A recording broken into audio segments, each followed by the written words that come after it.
Welcome to the deep dive. So what happens when ancient wisdom and really cutting-edge futuristic tech don't just, coexist, but actually converge in a powerful way? Today, we're diving into a project that, well, it doesn't just ask that question. It's more like a vision, really. It suggests true resilience in the future isn't just about new tech. It's about reclaiming these ancient, often marginalized identities as maybe our most powerful way forward, our algorithms for change, if you will. That's exactly right. Our source material today is this really in-depth look at something quite remarkable. Babaylan, Return to the Future. It's described as, well, several things. An ancestral trance opera, a ritual performance, and, yeah, a powerful spiritual reclaiming, all set in the Philippines, specifically the year 2042. And when we say rich sources, we really mean it. We got these fascinating excerpts detailing the album concept itself, the artistic choices, the technical stuff, and maybe my favorite part, this really moving personal story that kind of shows the project's impact on someone. Yeah, so our mission for this deep dive is really to unpack how this whole multidisciplinary project works, how it reclaims sacred roles, how it decolonizes art, and how it reimagines a future led by the journey of a transgender matriarch. We'll explore all the layers, from deep history to what it means for us today. Okay, let's get into it. So our journey starts with this reawakening of the Babaylan, and what that even means for sacred identity. If we look back, way back to the pre-colonial Philippines, these Babaylan figures were absolutely central. Spiritual leaders, healers, wisdom keepers. Right. And what's really striking is that many of them, they defied the usual gender binaries. Their gender fluidity wasn't seen as like a problem. It was actually seen as a source of spiritual strength. They embodied cosmic balance, acting as these intermediaries between nature, ancestors, humans.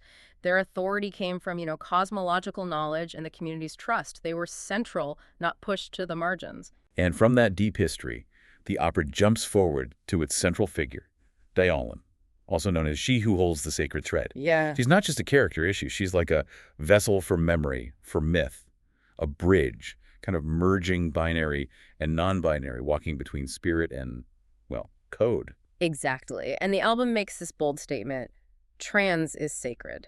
That is a powerful statement. Yeah. So how does the project, through Babaylan, really unpack that? Moving beyond, Western ideas of deviance and reclaiming indigeneity as affirmation. Well, her presence is described as quiet, but really commanding. She leads through remembrance, not domination. Babaylan is 38 years old, half coder, half chanter, hand-skilled with both keyboards and the traditional kulintang gongs. Those bronze gongs. Oh, yeah, the ones laid out horizontally, Yeah. integral to the region's music. That's them. And her body, it's described as being mapped by stars, encoded in song. She actively remembers names that were erased, chants that were silenced. There's that quote attributed to her. I am not in between. I am beyond. I am the path, the portal, the promise. Wow. That's quite something. And this isn't just a Filipino thing, right? Our sources connect the Babaylan to similar figures around the world. We're talking two-spirit people in native North America, 𝗧𝗔𝗧𝗔𝗡 in South Asia, 𝗲𝗏 in Hawaii, and Tahiti. Exactly. And if we look at the bigger picture, Babaylan, Return to the Future, isn't just like preserving these old archetypes, it's activating them through this futuristic lens. It suggests their guidance is actually crucial for healing, on a planetary scale, especially now. It's about honoring and expanding these indigenous gender ideas for our collective future. Right. And this very act, Yeah. activating ancient wisdom, connecting it to planetary healing, indigenous cosmologies, Yeah. that seems to thread through every single artistic choice in the project. Oh. So let's dive into how Babaylan actually does this decolonization, literally through its sound, its language, its rituals. One of the big choices, really striking, is using 𝗧𝗓𝗓𝗓 as the main language. Yes, and that choice is, well, it's both poetic and deeply political. 𝗧𝗓𝗓𝗓 comes from the heartland of the Babaylan tradition, the Visayan region, like Panay, Negros, Iloilo. It has this lyrical, musical quality. They call it malaming, tender, soft-spoken. It carries this ancestral resonance, perfect for chants, for ritual poetry. And the decision not to translate into English or Tagalog, that's a powerful act. It challenges you, the listener, to engage on its own terms. Which forces a different kind of listening, doesn't it? Absolutely. It revives silenced voices and resists that colonial or centralized cultural dominance. And it's not some dead language, it's alive, spoken by over 9 million Filipinos, a living conduit for memory. It's amazing how language, just language, becomes this act of resistance. How does centering 𝗧𗕋𗄢 help rebuild a cultural identity that might have been suppressed? And the sonic choices seem just as intentional. Every track is like a ritual act, not just a song. Like the 84 BPM tempo, that's not random, is it? Not at all. It's divisible by 2, 3, and 7 numbers with significance in certain spiritual systems. That tempo creates the subtle rhythmic pathway. It sits right between a resting heartbeat and those deep trance states used in rituals. Okay, so it's physiologically suggestive. And the tuning, D minor, 432 hertz. Right. 432 hertz is a tuning frequency some people believe resonates more harmonically with nature compared to the standard A440 hertz. It gives it this organic, warm, emotionally resonant feel. And then layered underneath, really subtly, is a 4.5 hertz binaural frequency. Binaural beats. Okay, explain that bit. Sure. You play slightly different frequencies into each ear, and your brain perceives a third frequency, the difference between the two. In this case, 4.5 hertz, that frequency falls within the theta brainwave range.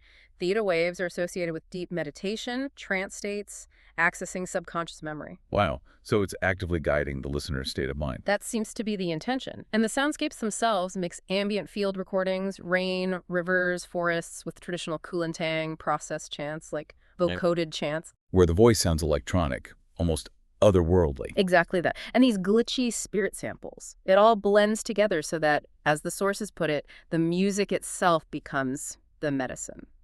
So if it's medicine, if it's healing, how does Babaylan challenge our usual Western idea of art as just entertainment? What does that mean for the audience? Well, it really shifts the dynamic, doesn't it? The immersive approach comes straight from indigenous performance styles. The listener isn't passive, they're a participant, involved in the energy exchange. Tracks with names like Invocation or Matriarch Protocol, Activate. They're not just cool titles. They're echoing traditional rites. Awakening, renewal. It turns music into cultural survival, spiritual clarity. And that leads us right into this idea of queer futurism, but grounded in indigenous memory. It really pushes us to imagine different possibilities. Queer futurism, as the sources explain it, is about futures where marginalized identities aren't just tagging along, they're centered. They're the visionaries. And the Philippines of 2042 in this project. It's not a dystopia, is it? It's described as spiritually charged, trying to recover its soul. That's a key distinction. 𝗧𗕋🄢's way of saving the future isn't through fighting or control. It's through listening, remembering, singing the earth back into balance. That's a genuinely revolutionary vision. It argues technology and indigeneity can coexist harmoniously if guided by sacred ethics. 𝗧𗕋🄢 is like a prototype for post-colonial, post-binary leadership in this digital age. And this vision carries through to the visuals, the narrative world building, which seem designed to actively counter those dominant, often negative, meaty images of Filipinos. You get these descriptions: woven digital armor, underwater coral cathedrals, neon tribal patterns, AI-generated ancestral faces, these gender-fluid trance bodies. Yeah, and that visual language, especially 𝗧𗕋🄢 as half-chanter, half-coder, it reclaims Filipino indigeneity as modern and majestic. It's like a visual invitation. Reimagine leadership, healing, identity, once you shed those colonial scripts. And maybe the most radical thing the project does is refuse to put power in one single place, like an institution or one figure. Right, so it's not top-down at all. 𝗧𗕋🄢's a guide, not a ruler. The real power, the sources say, is in the collective. The queer youth she blesses, the ancestral voices, the communities dancing. Exactly. The album's story arc moves from awakening to uprising, then an inward return. It suggests real revolution is cyclical, spirit-led. That's a stark contrast to the top-down power structures we know, whether empire or modern state. It's about reclaiming story as sovereignty. Okay, so to really grasp how something like Babaylan resonates beyond just the concept, let's look at this personal story. It's not directly from the opera, but it embodies that same spirit, 𝗧𝗔𝗧𝗔𝗡 journey. Yes, 𝗧𝗔𝗧's story. It beautifully illustrates these principles in action. We learned she's a trans woman, born in Guyana. Elders apparently whispered her voice could move wind. But despite that gift, she faced rejection.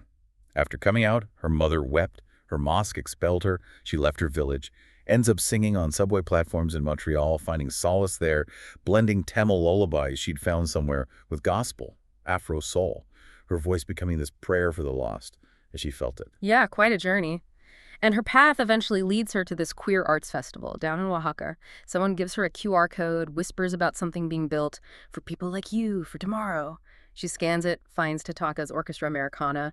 The description just hits her. Transdisciplinary global orchestra centering the voices of those pushed to the margins, matriarchal, futurist, spirit-forward, felt like prophecy to her. And joining wasn't like a normal audition, right? They had ceremonies instead. People shared scars, rituals, grandmother's recipes, not just talent. 𝗧𝗔𝗪 felt awkward at first, but found belonging. A disabled Syrian harpist, a two-spirit Lakota flautist told her, "You don't need to fit, you already belong." That validation seems key, echoing that collective spirit. It really does. And her first piece with them was called Between Worlds, a 12-minute sonic journey. Her voice moving between a call to prayer and a kind of techno lullaby.